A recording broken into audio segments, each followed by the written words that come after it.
เมื่อบัดนี้จาละในเนาบทบันลำพันก่อนสุนทรอ้อยคิดนำดีคิดนำสาวแม่ห้าน้อยหัวใจนั้นหลดวันไหว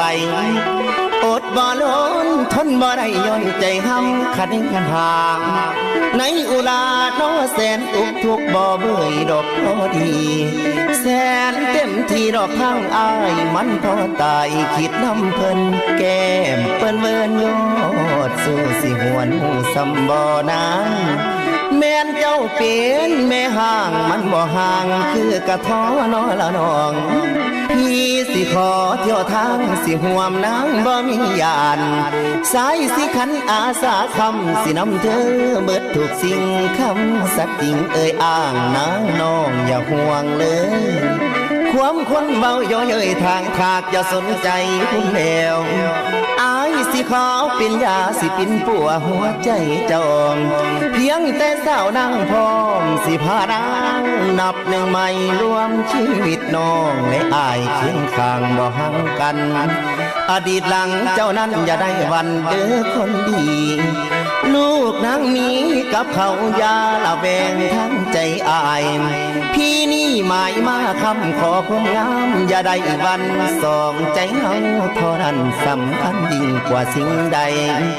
แม่นอีหยังกลับได้เต็มใจพี่1,000%เป็นแนวได้กระโซฟินบอกกังวลดอกพอหน่อยถึงมีหอยแพ้แล้วบ่สนเลยไผสิว่าขอให้น้องนาดลาลืมเรื่องดอกเก่าหลังผัวปานีให้น้องห้างตามสร้างอย่าสนใจ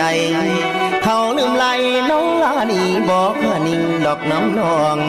คงบ่มองเห็นด้านความดีของเนื้ออุ่นเขาจังทิ่มน้องได้ไหลสู้ให้อยู่เดียวบ่ได้เบาโลกเลี้ยวบ่เป็นเกี่ยวหลายคงหากแม่ลงมีฝนบ่ได้มาดอกหลวงรอหวังแต่เพียงนางเจ้านั้นมีใจให้ทางพี่ส่วนเมาใจให้นี่ให้นางแล้วตั้งแต่นั้นอ้ายบอกหักเจ้านั้นละโอ้โอ้โอ้โอ้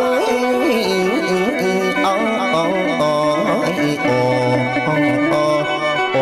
อ้โอ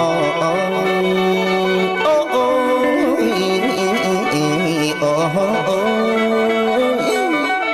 เมื่อบัดนี้อายบอกฮักเจ้านั้นเป็นคำกันจากหัวใจคือคำจริงสัจจะบ่แม่นพาโตหวังสิเอานางลามาเคียงบ่ให้ข้างดวงจิตใบต่อ